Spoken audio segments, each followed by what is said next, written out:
And of course, we have our first guest on the line, and that is Shahnaaz Paruk, CEO of Penny Appeal South Africa. Always a pleasure talking to you, Shahnaaz. Assalamu alaikum. Welcome to the program. Walaikum salam. Indeed, a pleasure to be catching up with you this morning. Okay, so I know that you guys are truly hard at work and lots of issues you do want to unpack with us. Let's kick off by talking about the current projects that Penny Appeal South Africa is involved in. So currently, our teams have been really instrumental in the field in terms of providing food security. We focused a large part of our outreach targeted at those individuals affected by the KZN unrest. Despite, government paying out subsidies and insurance companies and business owners now starting to restart their business, a large number of individuals have still lost their jobs. And that's obviously been over and above the impact of the COVID-19 pandemic.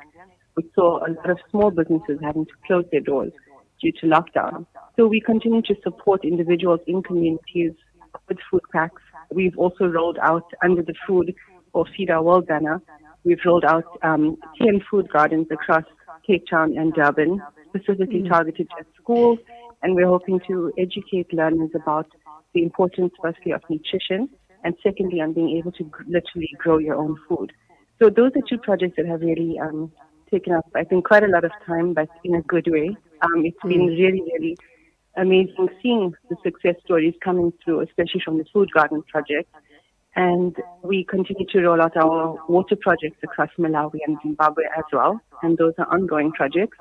And we're looking at gearing up for our education drive, which kicks off in November. Okay, just to step back a minute and talk about your food gardens. That's really huge because if you have introduced this at a school level, just imagine these youngsters will go through life, even if they are jobless, they will be able to grow their own food. So it's really about, rather than giving a poor person a fish for the day, you're giving them a fishing rod and they'd be able to feed themselves for the rest of their lives. Indeed, I think very often we're so consumed, and I speak, for ourselves in the sector of Penny Appeal, we're so consumed with, wanting to provide food relief to families and individuals. A lot of the time we lose sight of the nutritional component, what is adequate nutrition, and especially when it comes to the youth, to children.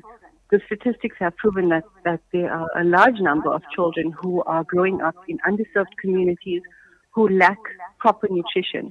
And it's so vital, especially at that adolescent stage and the really young stage, to be able to provide that nutritional because it helps their growth, their development. Overall, it's something, I would say it's a basic human right to have access to adequate nutrition. So that's been the main part of what we're doing. And you're definitely right in saying it teaches them how to grow their own food, despite the circumstances that may be around them. So we're just really thankful to be able to work in partnership with the schools that we've selected. It was a bit of a tedious task identifying just 10 schools, but we had kicked that off as a pilot project, and inshallah we're hoping to expand it next year sometime. Just to add on to that, I think what's also been really good to see is that we've had, under our COVID response banner, we've provided access to vitamin packs and wellness packs. And this has been provided to children or the youth in schools as well, because we feel as much as we're saying as adults we need to protect ourselves, we've coupled the aspect of nutrition with wellness. And so the introduction of the vitamin packs and wellness packs, and then educating children and youth about, keeping healthy, maintaining a healthy lifestyle, and obviously the COVID-19 awareness sessions that we've been doing with them as well. Earlier on, you used the magic word water. We know that water is a basic necessity.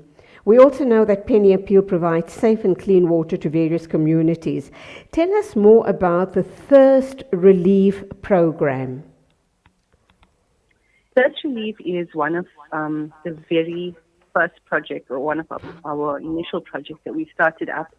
It primarily looks at providing access to safe water sources to communities who are not in a position to access water easily. We find, especially in parts of Africa and Asia, that primarily there are girl children and females who are tasked with the job of having to walk long distances to access water, either from, for their village or for their families. Most often that trip takes a long time.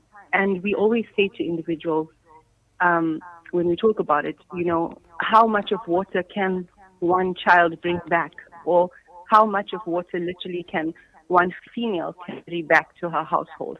Sometimes it's 2 trips a day, and that takes up literally half the day, more than half the day. A lot of girl children don't attend school in these rural villages simply because they have to make sure that the house is running okay and there's water supplies, etc. So the Search Relief Project is providing access to clean water. We implement deep water wells. We implement tube wells. We also advocate for boreholes and then solar-powered water systems. Those are one of my favorites, by the way, because it's literally this huge contraption, which is a water to source, solar-powered, and from there you can literally provide an entire village, a small village, with electricity. So, example, a mosque can be powered with electricity. There's running water available in the village. They can use it for irrigation of crops and grow their own food. Obviously, good hygiene and sanitation. So, a really great project, and I think, there's no greater gift that you can provide besides providing the gift of water to communities in need. Alhamdulillah, and undoubtedly, Shahnaaz, you obviously also upskill the locals in the maintenance of all of these, the borehole or the wells or whatever it is, because if it's not maintained regularly, it could go to ruin. Most definitely. So, in fact, when the team goes into the field, and obviously construction would take a prescribed time frame or duration to construct that water source. But after that, when the handover is done to the community, we ensure that we appoint WASH champions. We call them WASH champions, for water hygiene and sanitation champions. And they are tasked with, we provide direct training to them, firstly on issues of maintaining the water source, what to do if something's broken, who to contact, ensuring that the individual appointed or the community or panel appointed is contactable, so we're able to get any fault reports. And then obviously in terms of maintaining it, what is clean water, how to utilize purification tablets if ever needed, what do we mean when we talk about sanitation and hygiene. So I think, the Olympians project has been something really nice because it's allowed us not just to hand over the water source, like you rightfully say, you've got to include community members and ensure that they're trained in how to manage the water source. I find it to be perhaps one of our most empowering interactions with communities, especially when it's rural. It's just about being able to bond with them and hand over something that we hope is going to last their community for many, many years to come. Alhamdulillah, and undoubtedly, like you say, it empowers them, it upskills them, it gives them a sense of purpose, belonging, and those skills then can be passed around. Teach one, each one teach one. So it really is very empowering for the communities concerned. Well done to you guys. Now, also know that Penny Appeal provides monthly food packs, food vouchers, hot meals, etc., etc. How can we donate towards Feed Our World?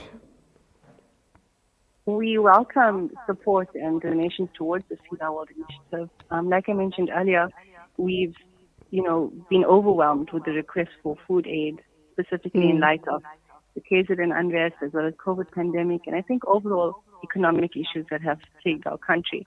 So you can donate online to the Feed Our World campaign, which looks at providing hot meals. We provide food vouchers or grocery vouchers. We provide food packs. And of course, there's the aspect of introducing sustainable community food gardens. You can donate online on our website, which is pennyappeal.org.za. Alternatively, you're able to find more information on our social media, which is Penny Appeal SA or Penny Appeal South Africa. We're on Instagram, and there's daily updates in terms of our activities and what we do. Or you can get in touch with our WhatsApp line. We have a dedicated WhatsApp line for all queries, and that number is 081 407 2753. Okay, what's Team Orange all about? Team Orange is our phenomenal volunteer family, and I actually smile every time I talk about it. It's just, so heartwarming, and I think so humbling to be able to see a movement of individuals who want to do good and who band together to be able to make great changes in the communities and societies we live in. So it's a volunteer family of Penny Appeal. It's a very loud group of individuals who are very passionate about the work that we do. We invite individuals from all walks of life, all backgrounds, all religions, ethnicities, everything, to be able to join Team Orange or join the movement so that we're able to actually go out there and create better change. Now, after different levels of Orange involvement, we have individuals who offer their time administratively to assist with certain tasks of our organization. Over and above that is the outreach part of it, which means individuals and in the field for specific distributions as well as specific. Okay, you're breaking up, Shahnaaz. You're breaking up. You just want to kind of turn around. COVID and all of the restrictions. But to give you some background, we had a team of 10 to 12 strong individuals who participated in the Palestine Marathon in 2019. That was all Team Orange, and they went out and raised funds towards the refugee camps that we visited in Palestine, came with us on the trip, participated in the marathon. These are the type of interactions that we push for at Penny Appeal, because ideally we want it to be an organization that includes everybody, where everybody's welcome, everybody's made to feel like the little that you do makes the biggest difference. And I think that's the main thing about Penny Appeal, small change, big difference. Absolutely. Okay, finally, how do people get involved? We welcome individuals who'd like to give of their time, or if you'd like to donate, or if you'd like to give what you can, whenever you can, with what you have. Please visit our website, which is pennyappeal.org.za. If you find, or you will find, the Team Orange tab, you can click on it and you're able to sign up. Once you sign up, your name goes onto our database, and we'll then contact you when we're having initiatives in your area and offer you the opportunity to join us or reach out when we need the help. You're also able to contact our WhatsApp line on that number that I have given, based on our project, donation details, and you'll find a lot more information on our Facebook and Instagram page in terms of current projects and campaigns. Okay, that's where we leave it. Always a pleasure talking to you. Keep up the good work. May Allah subhanahu wa ta'ala accept all of your efforts, you and the entire organization. Go well. Till the next time we speak to you, keep us in your du'as as well. Inshallah, always a pleasure speaking with you, and take good care of yourself, inshallah. Until the next time, assalamu alaikum. Wa alaikum assalam. That is CEO of Penny Appeal South Africa, Shahnaaz Paruk. Coming up in a minute or two, Professor Quresh Abdul Karim, but right now an ad break. Doozy Med Medicine